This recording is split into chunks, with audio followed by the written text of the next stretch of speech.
Olá, bem-vindos à segunda conversa, o Catulá. Um ciclo de conversas que procura aproximar as pessoas, apesar do distanciamento a que estamos sujeitos neste momento. Um cá, outro lá. Com a convicção de que não podemos viver sem cultura, queremos proporcionar um momento de conversa entre figuras marcantes do nosso cotidiano. Contamos sempre com um músico e um convidado de outra área artística. Hoje os nossos convidados são Luísa Sobral e Carlos T, que apresentarei de seguida, e a quem podem fazer perguntas através da caixa dos comentários. O objetivo de Eu Catulá é o de apelar à necessidade de pagamento das iniciativas online, compensando o trabalho criativo que decorre no digital. Temos assistido à passagem de eventos presenciais para o mundo online e queremos acompanhar esta mudança com a convicção de que o trabalho dos artistas não pode deixar de ser pago. Este projeto é uma iniciativa da produtora Há Tempo, que nasce agora depois de mais de 20 anos de experiência a produzir e criar concertos, eventos, discos e livros. Gostaríamos de agradecer à Much More Than a Window, à Câmara Municipal do Alandroal e à 3H e ainda à Central de Informação por apoiarem este projeto. Apresento-vos então os nossos convidados de hoje.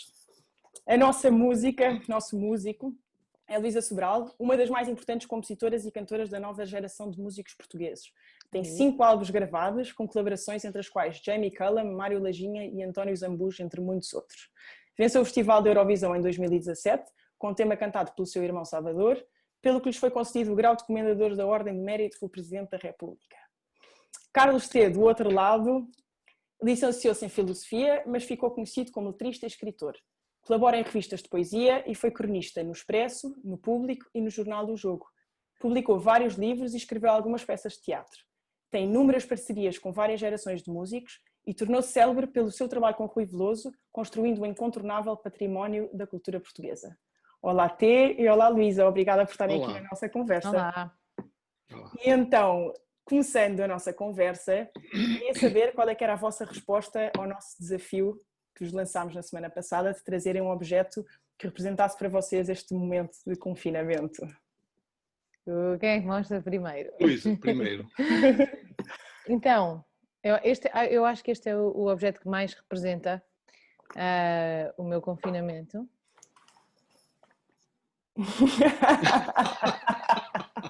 Porque sinto que passei os últimos 2 meses a fazer máquinas da louça e então acho que são muitas refeições e então, acho que quando pensei num objeto pensei logo neste, porque para mim é coisa de estar constantemente a pôr louça na máquina e fazer máquinas, não sei, para mim tornou-se uma coisa assim um bocado obsessiva até. Então acho que é o objeto que melhor representa esta fase para mim. E o Carlos também tem algum objeto da faxina da casa? Eu poderia perfeitamente ter apresentado esse também, ao qual acrescentaria alhos e cebola para esturgir, mas prefiro um mais artístico, que é um violão, que foi o meu objeto de eleição durante este confinamento, porque se eu não estivesse confinado, provavelmente teria ido ao cinema e tocaria muito pouco, que é o que eu costumo fazer quando tenho liberdade de circulação. Como tal, tive que tocar mais do que o costume, que é pouco, e acabei por ter um pouco mais de familiaridade com o instrumento. Quer dizer, quando acabar este momento de confinamento teremos um concerto Carlos T? Não, para já tenho umas dores nos dedos, que é diferente. Muito bem, e então... Para mim é o oposto, acho que perdi os calos, na verdade. Mas queria perguntar se é só, do teu lado, Luísa, se é só esta questão de lavar e tomar conta de filhos, ou como é que tem corrido a nível criativo em casa? Este momento é ótimo e trabalha-se mais ou é o contrário? Não, na verdade não tem corrido. Não tenho conseguido fazer quase nada, mas também decidi aceitar isso e não me angustiar com isso, porque quando estamos a tomar conta de crianças, e eu tenho 2 filhos abaixo dos 4 anos, não é? Por isso eu passo o dia inteiro com eles a brincar e a pintar e a fazer várias coisas, e então acabo por não ter tempo, e mesmo que haja tempo, quando eles vão dormir, por exemplo, para além de eu já estar super cansada e ter vontade de dormir também, é preciso alguma disponibilidade mental, não é? Não é só tempo, porque é preciso eu ter realmente vontade e cabeça para escrever, e também não tenho, Por isso, mas eu decidi aceitar isso e pensar, ok, agora tenho já alguém que me ajuda cá em casa, começou há uma semana, e então eu agora tiro 1 hora por dia, só 1 hora, mas é a minha hora matinal, e aí eu escrevo. E só nesta semana já escrevi uma letra e uma canção, ou seja, já me sinto bastante mais produtiva. Mas durante a quarentena toda escrevi uma canção, para além desta semana, não é? Mas pronto, mas é isso, eu também não, acho que uma pessoa não tem que se estressar muito com isso. Neste momento eu vivo aquilo que a vida me deu e como deu mais tempo com os meus filhos, eu vivo mais tempo com os meus filhos e depois hei de voltar à escrita. E o Carlos, como é que tem corrido? Sabemos que tem tocado e o que é que tem Antes de surgido mais, ver? eu devo dizer que a resposta da Luísa é bastante sábia. Há um certo estoicismo de saber aceitar as coisas tal como elas acontecem e isso é muito, muito bom.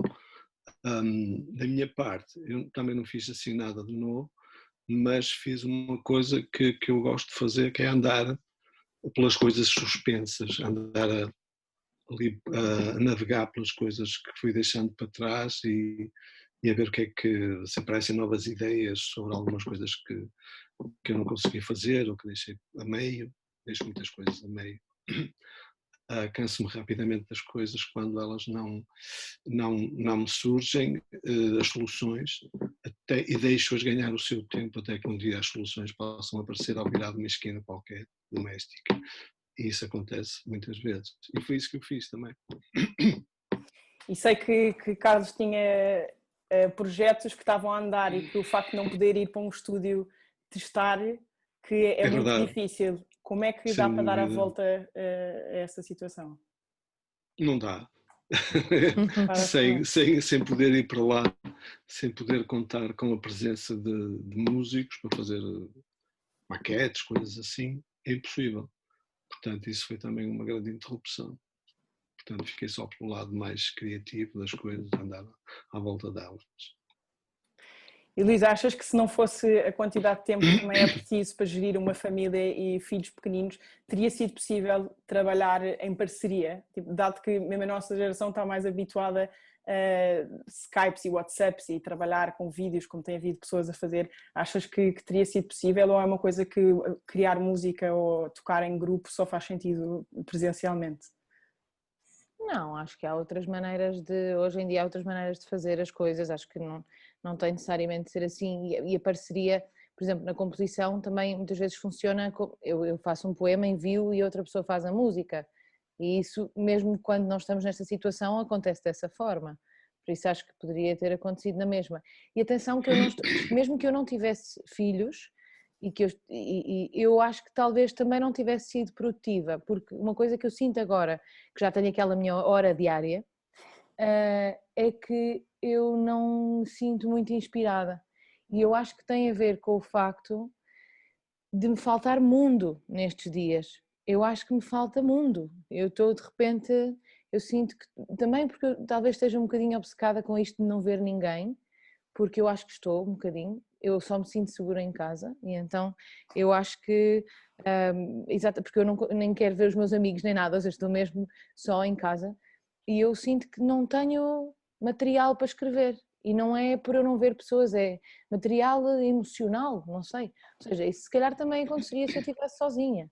Eu acho que me falta a vida, olhar para coisas, ver coisas a acontecer, acho que me falta um bocadinho isso, ou seja, não é mesmo só por passar o dia com os meus filhos, eu acho que é esta situação. Esta situação só dá vontade de escrever sobre esta situação e eu não me apetece escrever mais sobre esta situação. Por isso, não sei. Mas pronto, mas aquilo que tu dizias sim, é possível, se eu tivesse, por exemplo, já escrito canções e estivesse no processo de fazer arranjos e tudo, eu acho que isso seria mais fácil trabalhar assim por internet e ir falando com pessoas.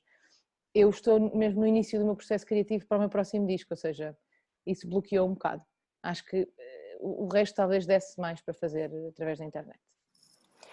E queria perguntar-te, Luísa, até porque foste uma das pessoas que ofereceu no início deste momento de confinamento um concerto live para os teus técnicos, em que a contribuição que era dada era diretamente para os teus técnicos e para o do teu irmão Salvador, e queria perguntar-te o que é que achavas desta situação nova dos concertos live, mesmo a vossa relação com o público, se sentes a mesma coisa, se achas que isto pode ser perigoso?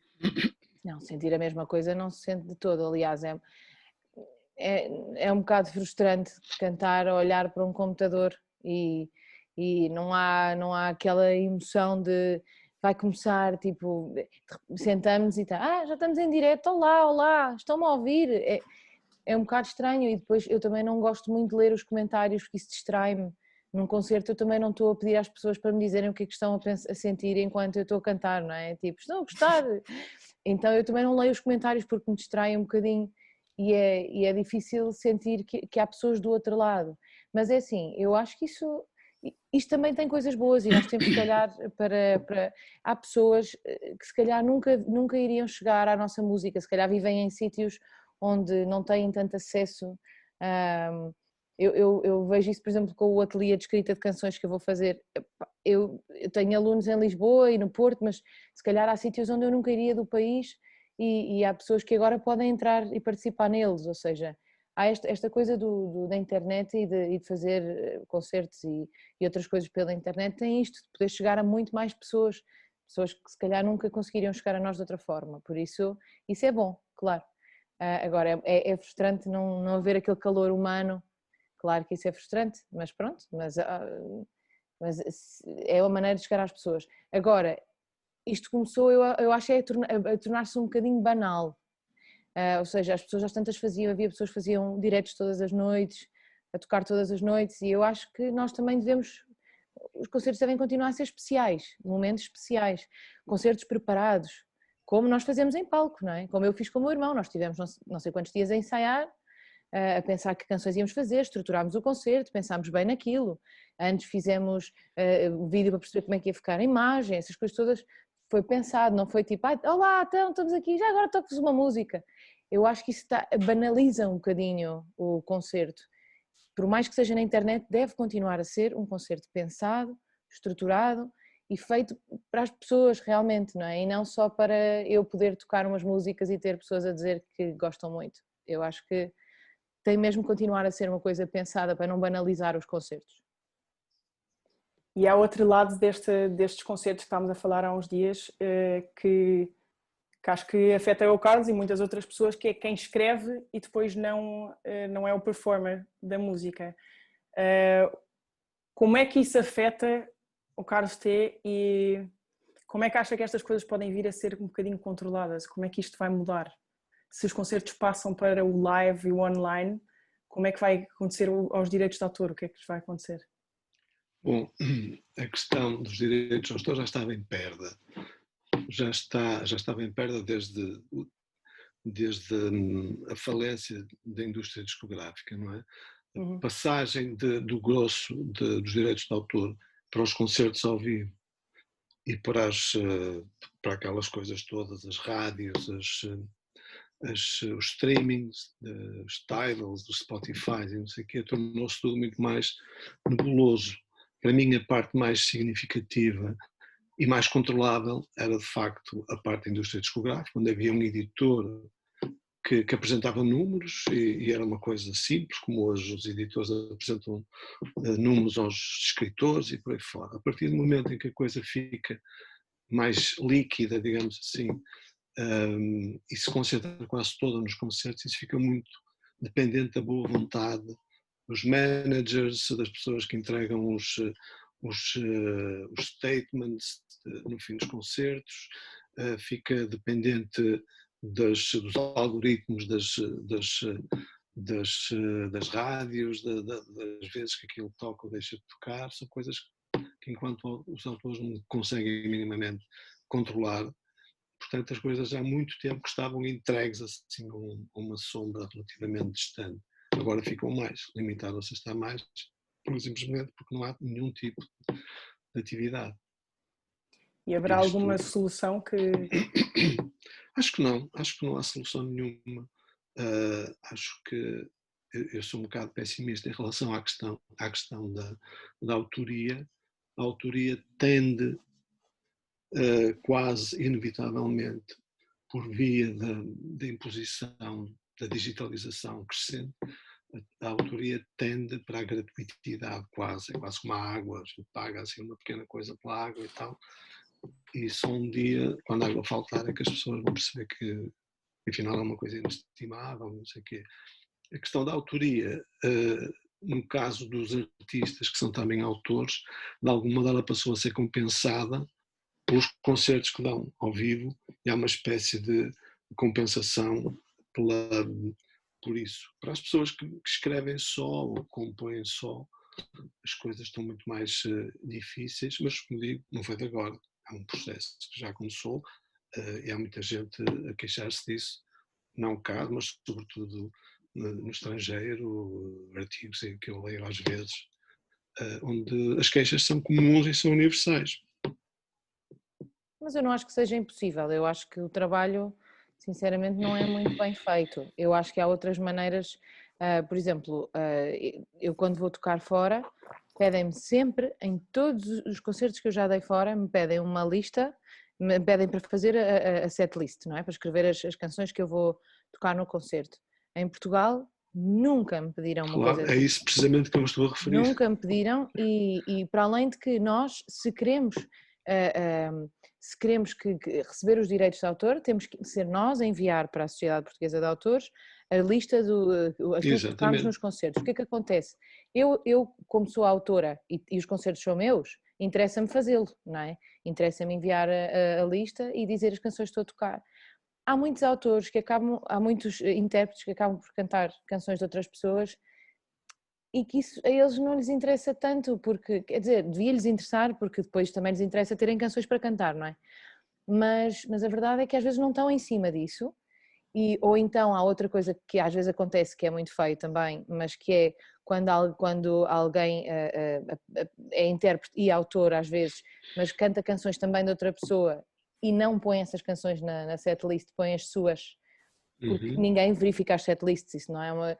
Ou seja, Claro. acaba por ganhar dinheiro pelas suas canções que não está a tocar, isso também acontece, mas eu acho que há maneiras de estar muito mais em cima disso do que se está hoje em dia, há maneiras de estar mais em cima destes diretos e de exigir as setlists dos diretos. Quer dizer, eu acho que há maneiras das coisas funcionarem muito melhor. Há uma sociedade de autores francesa que é referência na Europa, por exemplo, toda a gente diz que é das melhores, e porque é que pode funcionar bem e a nossa não, quando somos um país muito mais pequeno e com muito menos autores, não é? Por isso eu acho que, só que eu quero ser otimista e na verdade vindo de uma geração onde eu tenho que acreditar que isto pode funcionar, não é? Porque às tantas é um bocado frustrante estar à espera se calhar de direitos de há 7 anos que não recebi de um concerto, isso não faz sentido, e é assim, esta conversa também não é para nos queixarmos da Sociedade Portuguesa de Autores, porque senão tínhamos aqui algumas horas. Basta de mágoas. Mas eu acho que, mas pronto, mas eu também não acredito que uma pessoa deva só criticar, acho que nós temos que ser parte da mudança, por isso, e isso é uma coisa que eu falo muito com músicos, com colegas meus, que nós temos que ser parte dessa mudança, e acho que se calhar esta altura é uma altura para ser parte dessa mudança, porque está realmente a acontecer uma mudança, ou seja, vamos já vamos aqui nesta onda, não é? Verdade. Vamos tentar, não sei. Sem dúvida. Temos aqui uma pergunta de um espectador em relação aos lives. Será que no futuro podemos continuar a ter estas transmissões ao vivo de mais concertos via net? Até porque pode ser uma forma de dar mais acesso ao vosso trabalho, como disseram, mas também da cultura ter mais um meio de subsistência, como o teatro, novos autores, etc. Eu pagaria para ver um espetáculo da Luísa ou do T na Islândia via computador. Eu acho que, por exemplo, eu agora vou fazer em junho, vou fazer um concerto para bebés, porque eu já ia fazer, só que não vai ser, e vamos fazer mesmo o concerto, ou seja, vou ter com as pessoas, vamos tocar e vai ser transmitido na internet e paga-se bilhete.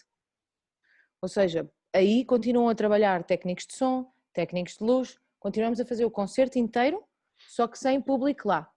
E então isso se calhar vai começar a acontecer mais, não é? Uma transferência de público, não é? Pois, então o público está na internet, mas o próprio do concerto, claro que não é a mesma experiência, mas é isso, Se calhar fazemos um concerto na Islândia e chega às pessoas noutro sítio. Ou seja, eu acho que isso se calhar vai começar a acontecer mais. Agora, eu acho que tem que começar a ser pago. As pessoas têm que pagar um bilhete, como pagam um bilhete para ir ver um concerto num teatro, não é? Eu acho que isso é importante.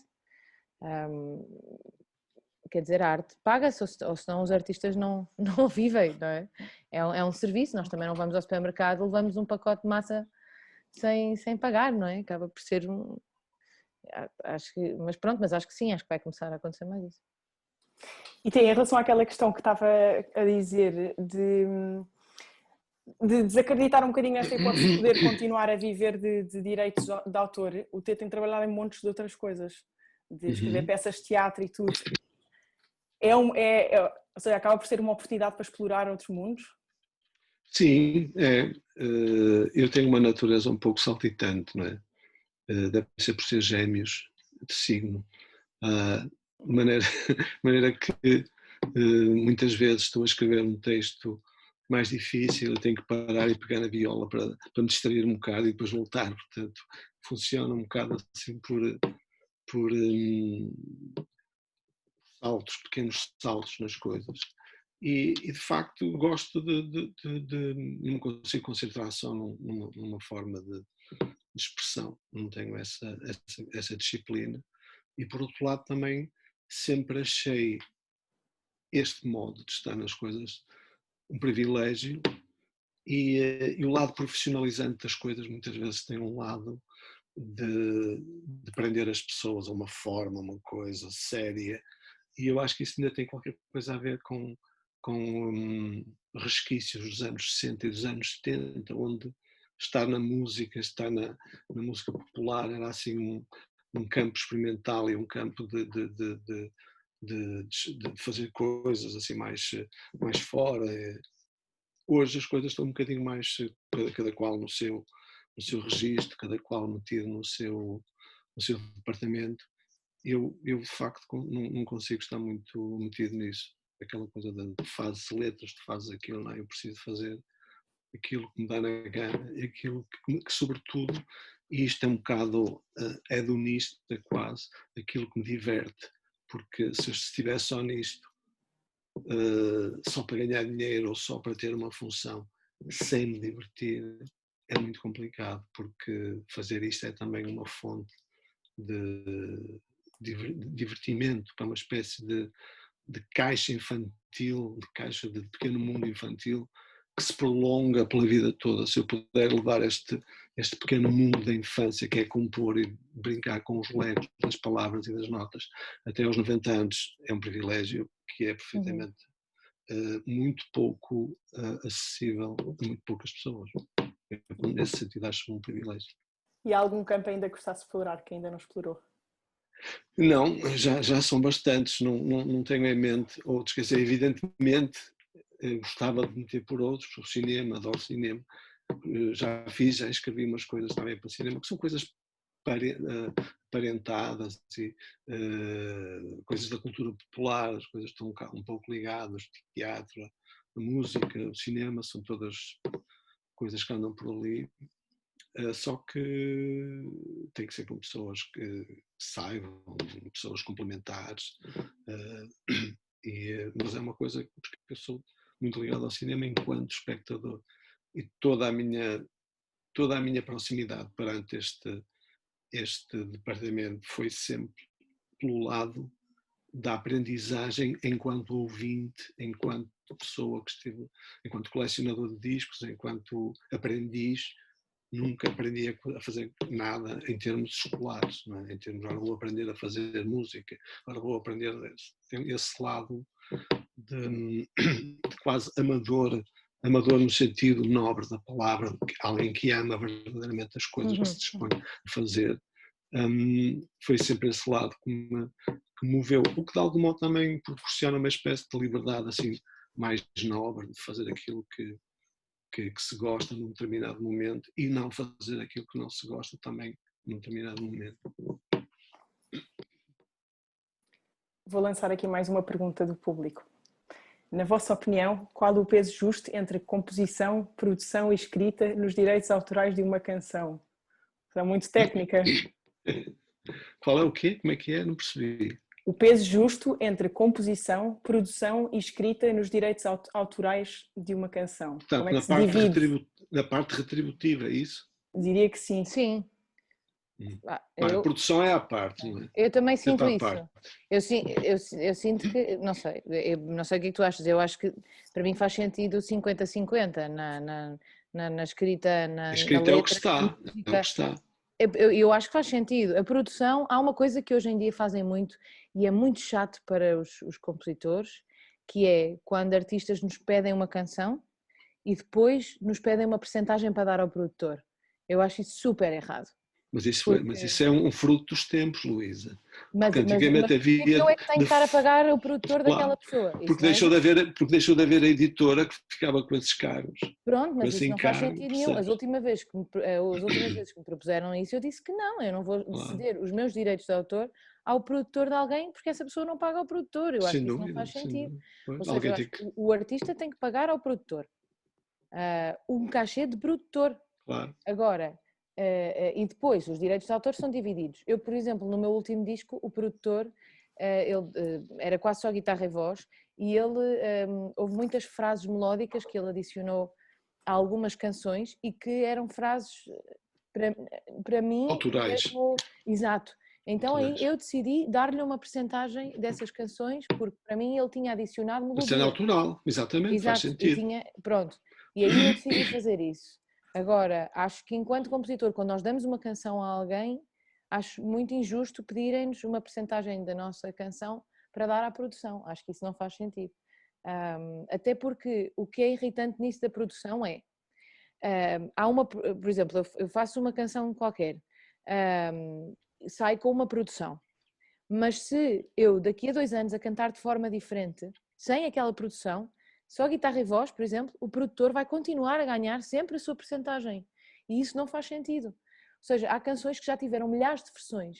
Se o produtor tivesse uma percentagem daquela canção, ele continuaria sempre a ganhar com todas as versões que já foram feitas, mesmo que não tivessem nada a ver com a versão original. E isso eu acho que não faz muito sentido. Mas isso tem a ver com o disco, Luísa. Se aquela canção for gravada noutro disco, com outro arranjo, com outra produção, o produtor anterior deixa de ganhar, passa a ganhar o outro. Mas se fizeres a canção ao vivo com outro arranjo qualquer, o produtor do único disco onde tu a gravaste continua a ganhar com isso. Sim, está bem, mas eu estou a falar de se de repente aquilo foi gravado noutro disco, se a gravares outra vez. Com outro produtor, a cena passa a ser outra, não é? Sim, mas isso é só se for gravada de novo, não se houver versões diferentes ao vivo, não é? Uhum. Mas acho que enquanto música e letra, eu faço sempre 50-50, eu acho que é o que é sempre, é o que é, é o que está instituído também em termos de direitos de autor universais. Sim, mas é difícil essa questão, porque, por exemplo, o Money... tipo aquela cena do baixo, há canções que realmente as linhas de baixo ou a linha de guitarra ou o que quer que seja é que transporta-nos diretamente para a canção, não é? Uhum. E então é difícil às vezes pesar essa parte da produção porque há canções que eu acho que a produção fez a canção, isso é um facto. Agora, o arranjo, às vezes há uma diferença entre arranjo e produção. Não é? O arranjo pode ser outra coisa, o arranjo é absolutamente fundamental. Pode ser, claro, pode haver um arranjador e um produtor, podem ser 2 pessoas diferentes, não é? Mas, sim, é difícil, mas eu acho que devia ser assim, pelo menos eu acho que é o que é justo, é pagar o produtor e depois haver 50-50 das coisas. Isso tem a ver com o tempo das vacas gordas. It's over. Pois. Mas eu já não comecei no tempo das vacas gordas. Eu nunca soube o que isso era. Estás à vontade. As já estavam assim bastante magritas e pronto, depois foi sempre assim. Pois foi. E como é que é a vossa relação com este processo de produção? Porque, por exemplo, li várias coisas do Carlos a dizer que se tem um tema dele, uma música, que ali no processo de produção às vezes perde-se a ideia original. Como é que vocês lidam com esse processo? Qual é a influência que querem ter? Fala do primeiro. Sim. Tem a ver com um pouco, acho que tem a ver, isto também passa um pouco pela cumplicidade. É preciso haver alguma cumplicidade. Eu acho que a música tem a ver muito com a cumplicidade e com a maneira como as pessoas veem as coisas. Eu haveria produtores a quem entregaria as coisas de olhos fechados. Outros não, porque não os conheço, não sei se eles levam aquilo para uma zona absolutamente cinzenta que não tem nada a ver. Já foi. Já não se pode fazer nada, a música fica lá num limbo qualquer, porque tem a ver um pouco com isso, não é? Cumplicidades, as pessoas falarem nas coisas. Muitas vezes as coisas são encaradas como um serviço. Para mim a palavra que me dá mais arrepios na música é a palavra serviço. Vamos fazer uma coisa, produzir um disco, fazer um arranjo como se fosse um serviço. Não dá. Tem que haver de facto essa cumplicidade, procurar o caminho para uma canção, porque a canção é como pôr um filho no mundo, ele nasce absolutamente indefeso, não tem como se safar. Se não for alguém a dar-lhe os caminhos, os passos certos, vai estatelar-se em algum sítio, nem sequer chega a crescer. Isso começa por várias coisas, pelo tom, é preciso arranjar, é preciso descobrir o tom certo para quem vai cantar, é tantas coisas. Eu costumo dizer uma coisa que é um bocado exagerado, mas eu acredito um bocado nela, que é, há 3.000 maneiras de destruir uma canção e só para aí 3 de dar uma vida gloriosa. E isso é quase €1.000.000.000. Mas tu pedes sempre, é engraçado isso, tu pedes às pessoas, quando dás uma canção a alguém, tu exiges saber o caminho que ela vai levar, ou pedes, ou como é que... Não exijo nada, normalmente eu não dou quase nada porque já sei que me vou deparar com isso, portanto eu faço, defendo-me sempre, percebes? É melhor, está ok. Pois, acabas por dar àquelas pessoas que sabes que se calhar... Exato, as pessoas ou então que perguntam, ou então que querem estabelecer uma coisa. Pá, tu o que é que tu achas, o que é que vês aqui? Isto começou por onde? Há pessoas que não têm qualquer curiosidade. Pegam na coisa, mandam, o produtor está não sei onde, ele faz e depois recebem, e aquilo é um serviço, como eu dizia há bocado. Pois. E a pior palavra no meio disto é a palavra serviço. Há outras que se preocupam em saber para onde é que as coisas vão e querem ir. Mas e quando alguém te pede uma canção, agora já estou a fazer o teu papel, Matilde, desculpa, mas quando alguém te pede uma, mas é que interessa-me imenso saber a tua maneira de fazer as coisas.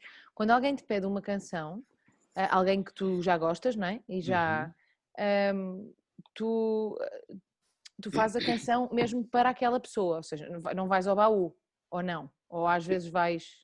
Normalmente eu tenho as coisas já, não consigo fazer uma coisa assim de um dia para o outro, uma semana.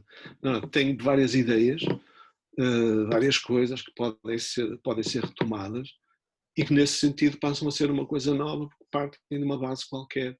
Mas fazes tipo aquela coisa de vestir a roupa na pessoa, ou seja, esta sim, canção para ver se faz sentido. Pessoa, não é? Exatamente, obviamente, para ver se faz sentido para ali.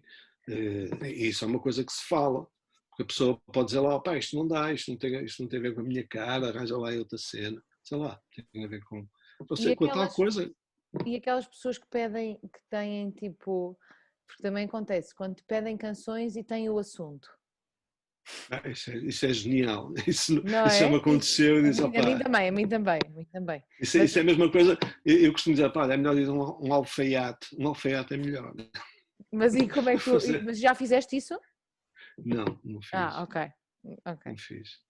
Mas a gente, é diferente sugerir uma cena, pá. Está aqui, eu pensava que isto podia ser, não sei o quê. E até pode ser uma boa ideia.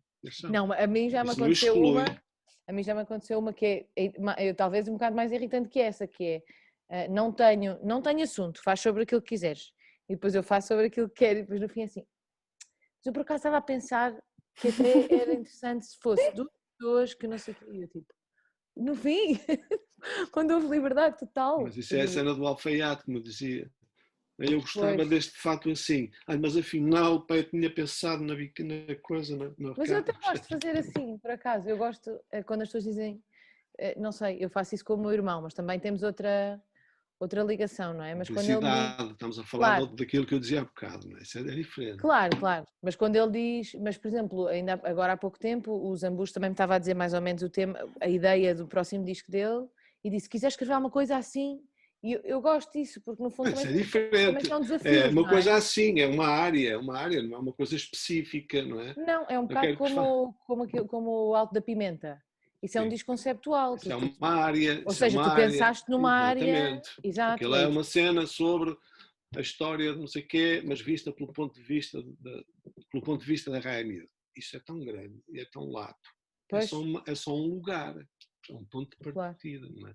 Agora, se alguém disser assim, olha, eu queria que me escrevesse uma canção sobre um gajo que vai à bomba de gasolina, pá, e depois desatina com o gajo que vai comprar uma raspadinha.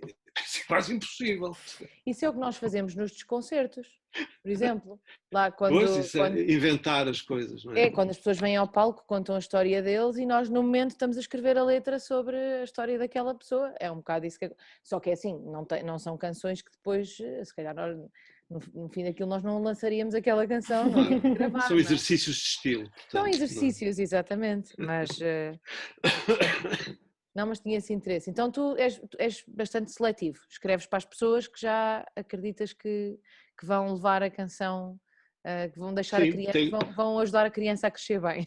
Exatamente. Só um grande acidente aqui, percebes? Mas mesmo assim será um acidente razoável, não é? Não um acidente total, que é aquilo que eu mais temo. Já tive acidentes totais. Até porque Claro, às toda a vezes, gente teve. até porque às vezes tu estás a escrever uma letra e sentes aquilo de uma forma e de repente vem um arranjo que destrói completamente o teu lado emocional, não é? Porque tu estavas a sentir as coisas de uma forma e de repente vem um reggae e depois... Isso é a chamada terraplanagem em cima da canção. Pois é, mas depois também não podes fazer nada. Claro que não, já foste. Toda a lançar, não é? Então qual é que é o limite de vocês ao escreverem a canção se envolverem? Onde é que podem parar? Ou se podem chegar ao fim e dizer não, eu não quero ter nada a ver com isto que eu escrevi porque isto não foi o que eu imaginei? Eu nunca me envolvo, mas o Carlos, pelos vistos, envolve-se mais. Eu nunca me envolvo. Eu também não, porque raramente me acontece, porque eu nunca me deixo cair, raramente me deixo cair nas situações. E quando cai nas situações, parto sempre com um grande ceticismo, sei mais ou menos o que é que vai acontecer. E raramente estou errado em relação a isso, a não ser de facto quando acontecem estas situações que falei há bocado, onde há tal cumplicidade. Cumplicidade tem a ver com uma partilha, partilha de territórios, percebes? A gente sabe que do outro lado está alguém que vai acrescentar coisas, mesmo coisas que tu não puseste lá e que ele vai, pois isso é fantástico. Isso é que tem a ver com a magia das partilhas e das autorias e de não sei o quê. Isso é que vale a pena para... Agora, mandas uma cena, como quem manda uma coisa pela DHL, não dá. Não vai dar certo. Pois, por acaso acho que tenho um bocado a aprender com isso, porque eu acho que envio as canções assim, com essa leviandade toda, e acho que realmente devia ser mais, não é seletiva necessariamente, mas mais cuidadosa. Não, as canções têm que ser ajudadas, Luísa. Têm que ser ajudadas as canções, que elas não se aguentam nas pernas sozinhas. Pois, é verdade. Se tu reparares bem, por exemplo, num exemplo muito clássico, se te reparares bem nas canções dos Beatles, que seria delas se não fosse o George Martin. O George Martin, pela sabedoria que ele trouxe e pelo saber, pela capacidade de olhar para as coisas, pela capacidade de propor arranjos, pela capacidade de lidar com aqueles miúdos, que eles tinham 20 anos, 19 anos. E de se reinventar sempre, não é? Imagina tu que seria aquele. Não havia aqueles Beatles, havia eventualmente outra coisa Beatle, qualquer. não é? Exatamente. Portanto, isso é um exemplo chapado de como as coisas devem ser pensadas a esse nível. Não é? Ok, esta conversa a história vai acabar comigo... A história da música faz parte disto. Esta conversa acaba comigo a pedir-te um poema e a ver se tu tens confiança em mim o suficiente para me enviares um. Vamos lá. Olha, não tenho. Mas mesmo essas parcerias... Diz. Ia dizer que mesmo estas parcerias, ou esta cumplicidade que o Carlos procura noutras pessoas, o Quinto Beatle é uma parceria de muitos anos, não é? Ou seja, não é uma coisa que é fácil então estar a escrever. Mas começou por algum lado, percebes? Os primeiros tempos começaram e depois cimentou-se, percebes? Cimentou-se ele a perceber que estava ali perante um talento incrível e que precisava de ser guiado, e muitas vezes ele propôs coisas que eles disseram, nem pensar.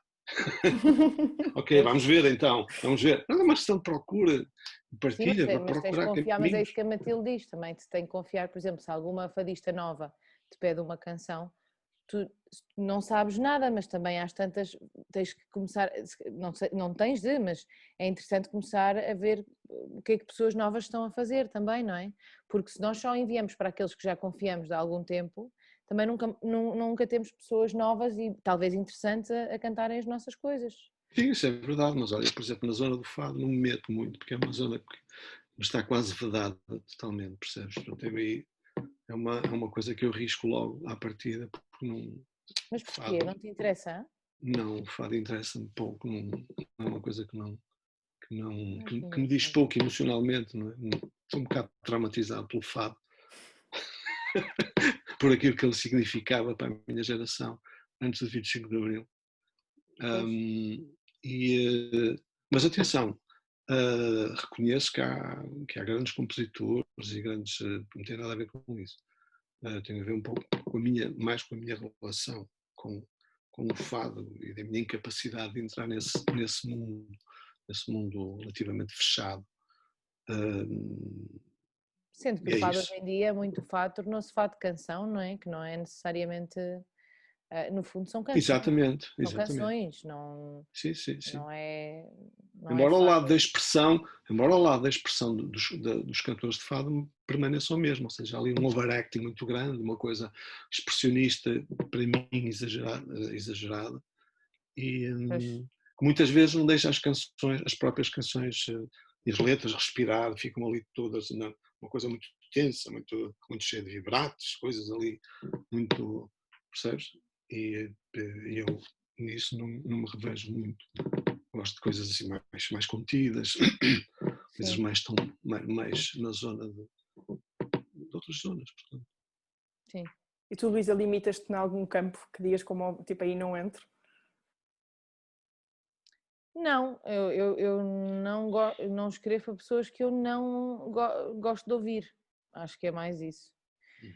Gosto de experimentar estilos diferentes também, mesmo assim, gosto, porque normalmente quando eu estou a escrever para uma pessoa, eu imagino a voz dessa pessoa na minha cabeça e se eu não conhecer muito bem, por exemplo, porque também às vezes escrevo para, no outro dia pediram para escrever para uma cantora de flamenco e eu não conhecia muito bem o trabalho dela e então fui ouvir várias coisas para conseguir perceber quem é que ela é.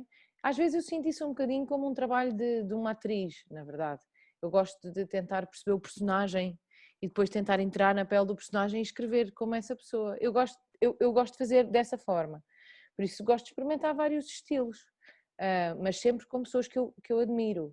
Eu já disse que não a algumas pessoas para escrever canções e eu digo, eu não sinto que eu consiga escrever o teu estilo de música. E não é pejorativo, não é dizer que é mau, é só que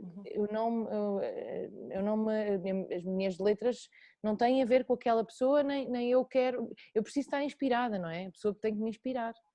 Por isso, normalmente escrevo para pessoas que me inspiram. Ainda há muita gente para quem eu gostava de escrever que me inspira e ainda não me pediu.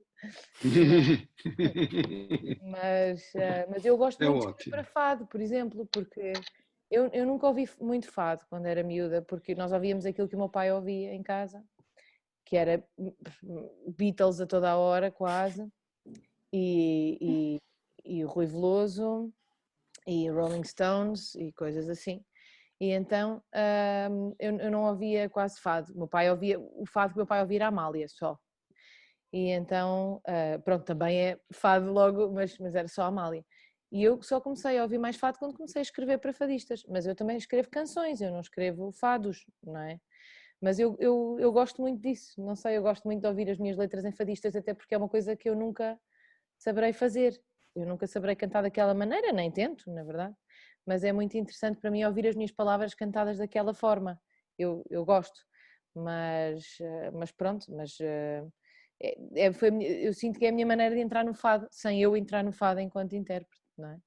Mas também, na verdade, eu escolho aqueles fadistas que eu mais gosto, eu não escrevo para todos os fadistas, não é?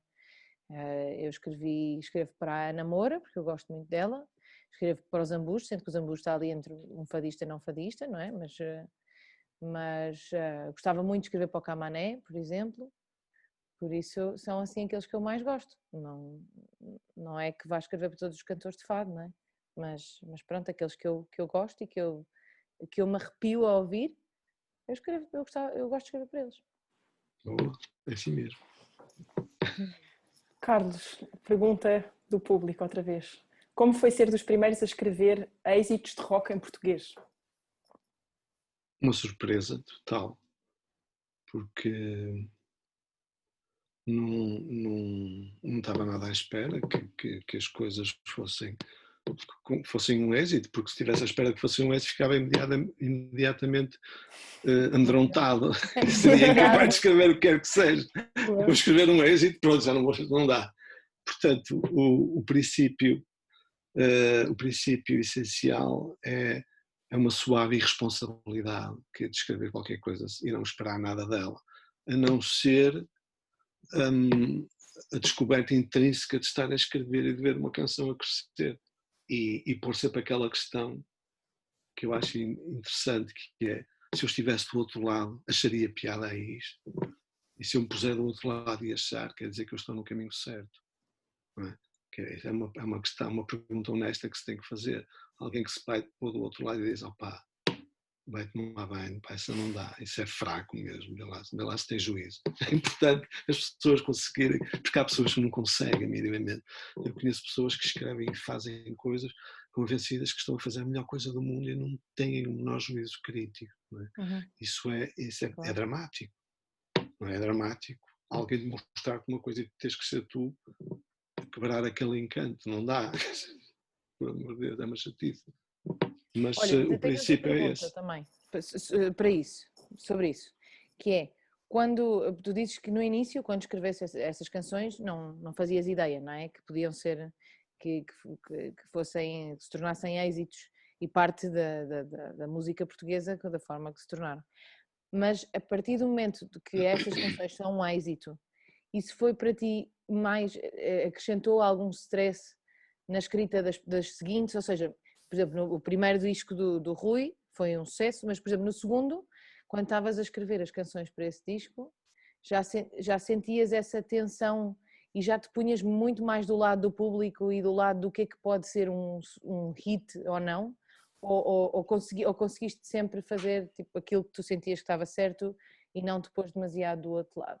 Não, é uma mistura das duas coisas. Primeiro, o deslumbramento de haver no segundo disco, porque eu tinha partido do princípio que a coisa era um primeiro e ficava ali. Portanto, eu tenho sempre um pouco de expectativas para não sofrer demasiado e para poder ficar porreiro com as coisas. Quando apareceu a possibilidade de fazer um segundo disco, claro, a primeira vítima é um pouco essa suave irresponsabilidade que eu falava há pouco, que é e agora?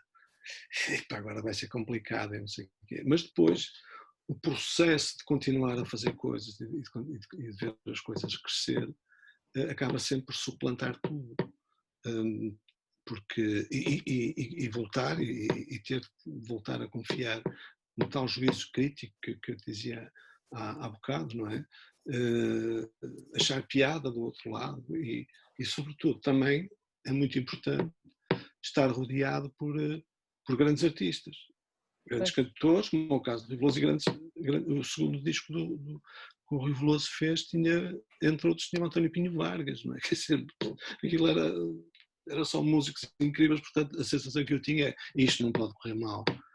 Sim, mas não sentias a pressão de escrever sucessos tipo de não, isso não. Nunca Não, sentiste. isso, Quando tu isso dizes também a não, pessoa do isso outro não. lado a ouvir, é simplesmente se aquilo é bom ou não é Sim, uma exatamente, só isso mesmo. É exato, tal cena. Será exato. que eu compro isto? Será que eu vou ouvir isto 2 vezes ou 3? Sim. Não é aquela cena de alguém que diz assim, opá, meu amigo, mas eu tenho que escrever aqui um NIT para Sim, passar será que amanhã. isto fica no ouvido? Isso não é uma questão. Isso é ridículo. Pronto. Isso Pois, eu também acho que não sim, dá. mas não. Mas o que eu estava a perguntar não era se tinhas tido essa sensação, esse sentimento ridículo.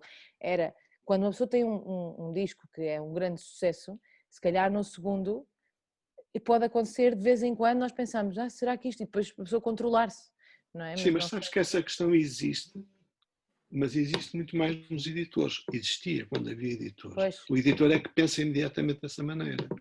porque Pois. vai falar com os comerciais e dizem, pá, isto fica no ouvido. É sempre a velha questão, isto fica muito no ouvido. Não é? Agora, só que as coisas são feitas antes. E o Pois, primeiro pois. juízo é mesmo de quem arrisca, de quem tenta fazer as coisas. Não é? Se aquilo funciona, se não aquilo, se eu gosto ou não gosto. Se é a Claro, claro. minha pele que está ali ou não está, se é qualquer coisa que me diz. Esse é que é o primeiro juízo. E quem não tiver esse juízo, dificilmente consegue fazer coisas. Está sempre, tem que mostrar a todos os amigos primeiro.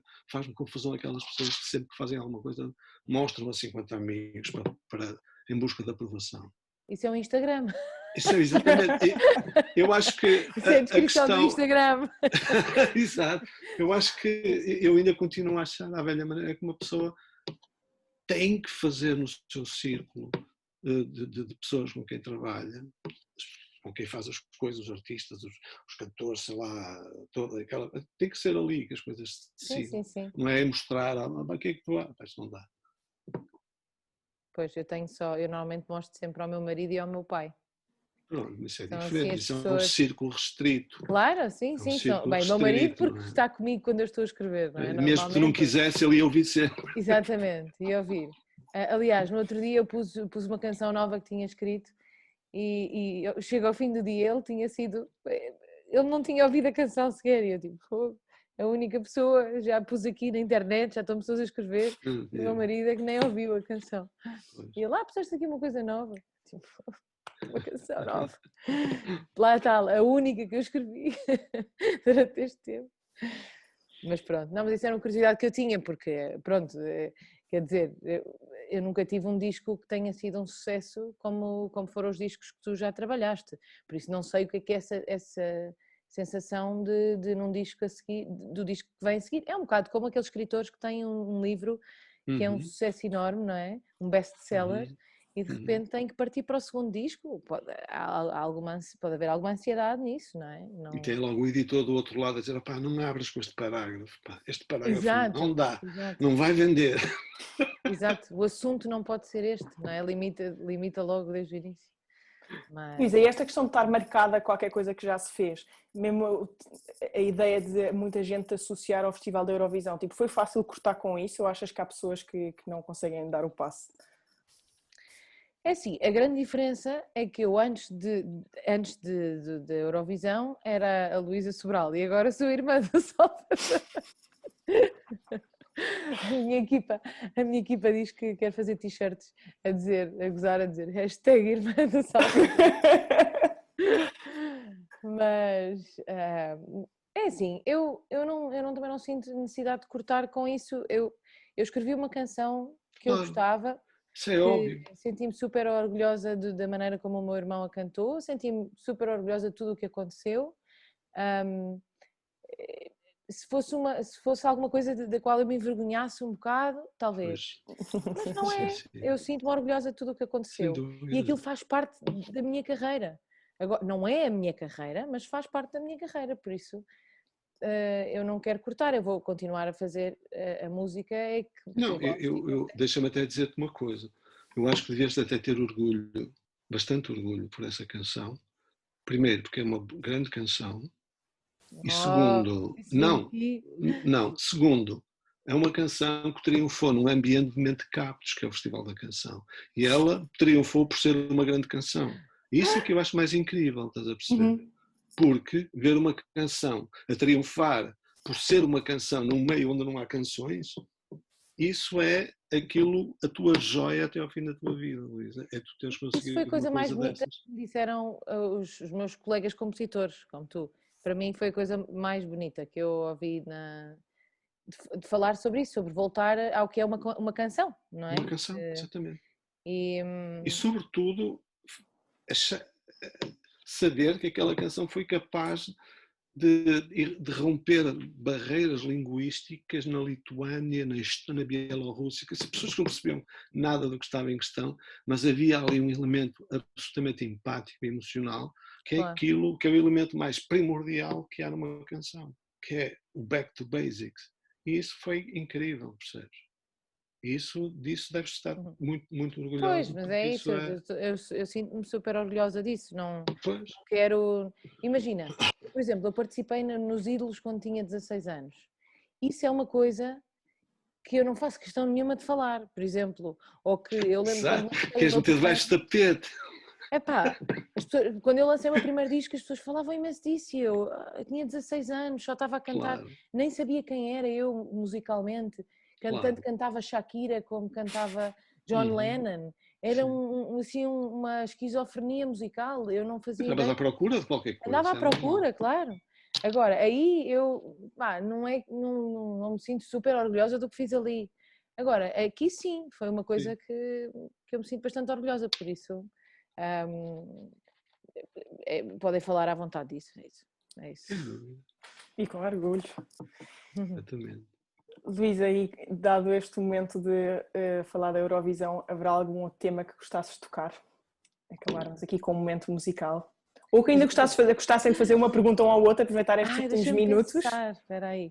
Olha, por causa dessa coisa do Alto da Pimenta que estávamos a falar, quando escreveste essas canções, como esse disco é um disco conceptual, tu Uhum. acabaste por fazer alguma, como se faz um bocado nos livros, e isso, tu fizeste alguma pesquisa prévia, ou leste livros para te inspirares naquele assunto específico, ou foram canções, não sei, ou seja, quando há algo muito conceptual, tu acabas por fazer uma preparação, Uhum.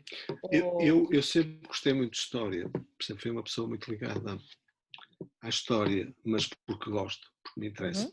Mas nesse caso houve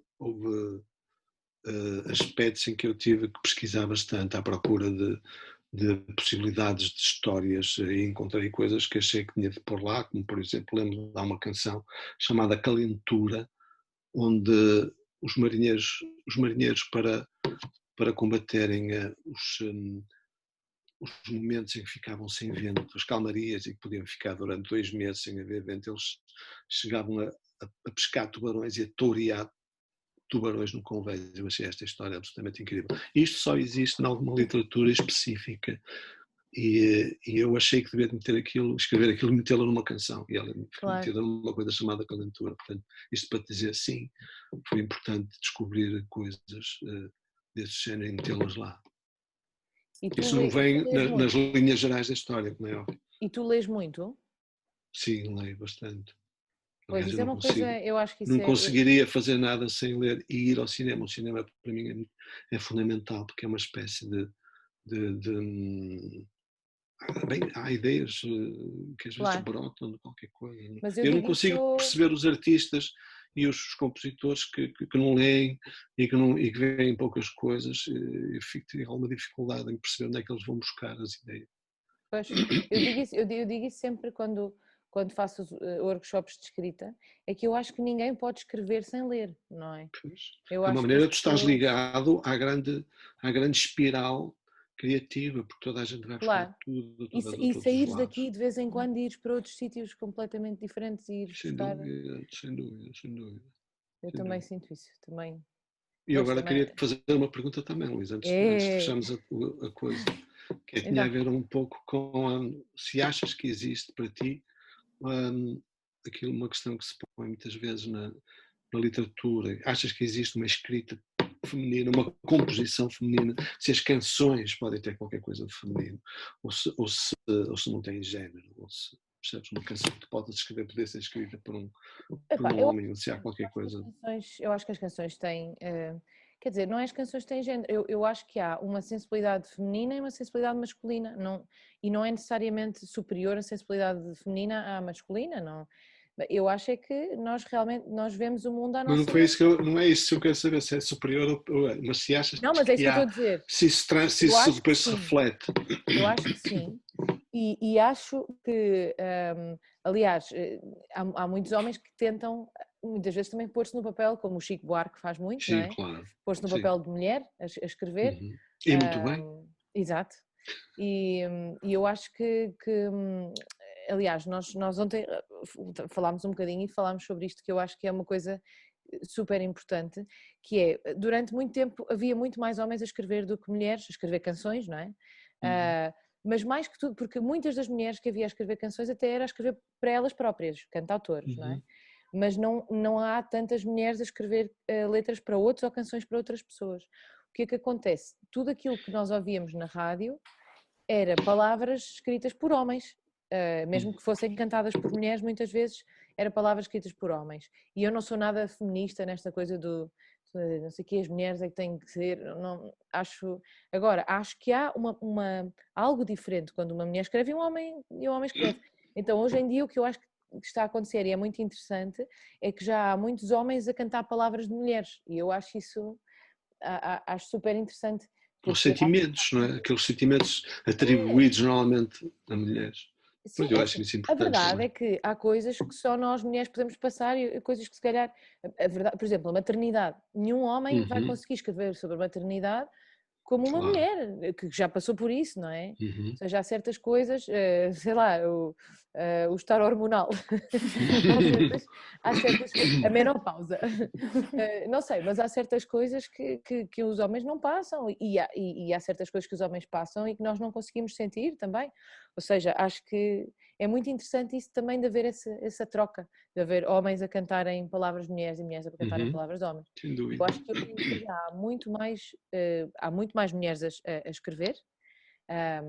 Acho que também todas as mulheres que aparecem a escrever podem ser uma inspiração para outras mulheres que queiram começar a escrever, não é? Por isso, e hoje em dia há letristas tão boas, quer dizer, a Márcia é maravilhosa, acho que é assim, acho que há pessoas a escrever canções incríveis, mulheres a escrever canções incríveis e realmente no passado não havia, nós no outro dia fizemos um programa de televisão para a RTP, que era de homenagem, eu acho que tu se calhar sabes porque deve ter havido, era homenagem a músicos com mais de, era tipo, com mais de 30 anos, ou bandas com mais de 30 anos de carreira, ou, já não sei quantas, e então era o Rui, o Trovante, teve montes de bandas assim diferentes, e de repente eles diziam, eu disse, mas não há nenhuma mulher? Vocês não vão homenagear nenhuma mulher? Eles disseram, não há nenhuma mulher com este tempo de carreira que seja a autora das suas próprias canções. Mas esse país já não existe mais, vou dizer mais a prova disso. Pronto, mas é incrível porque nós queremos. Como assim não há uma mulher? Mas a verdade é que naquela altura não era normal as mulheres escreverem Havia para. para aí a Dina, sei lá, não havia muito mais de facto.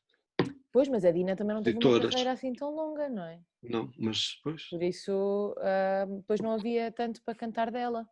Por isso, todas as que eu me ia lembrando, depois lembrava da Mafalda Veiga, mas não tinha o tempo mais suficiente. recente. Não tinha o Pois. tempo suficiente. Uhum. E então realmente não havia, não havia. Mas Pois. pronto, mas é isso. Agora há. Pronto, Agora, é que interessa, não é?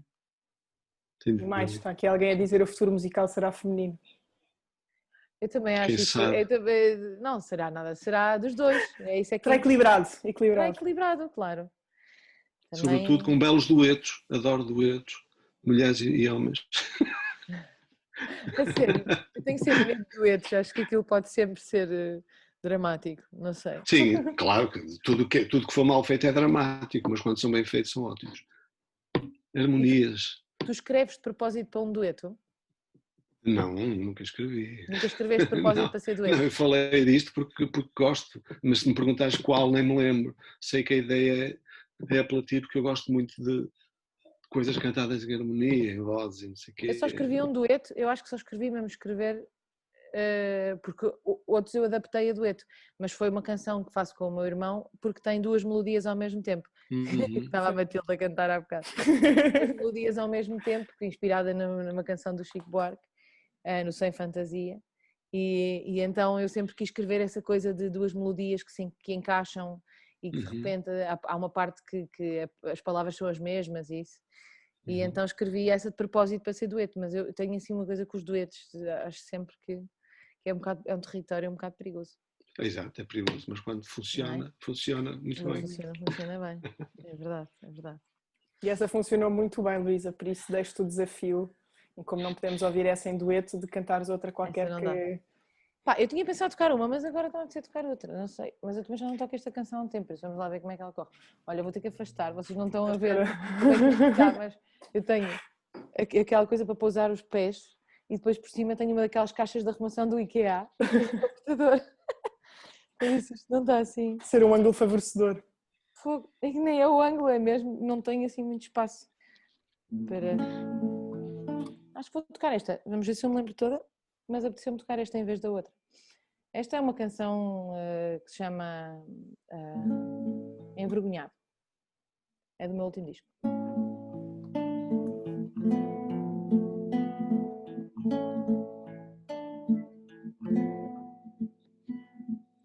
Não ficas triste se eu pareço desligar. Isso não quer dizer que não esteja apaixonada. Enquanto outros escrevem poemas, declarações, eu sinto, mas baixinho, sem mostrar as emoções. Quero que saibas, meu amor, também eu arrasto a asa. E há uma festa cá dentro, sempre que chegas a casa. E quando acordo e vejo que ainda não foste embora, é noite de santos cá dentro, mesmo não se ouvindo aí fora. Perdoa então, meu bem, o meu modo abrutalhado, porque este amor, apesar de grande, é também envergonhado.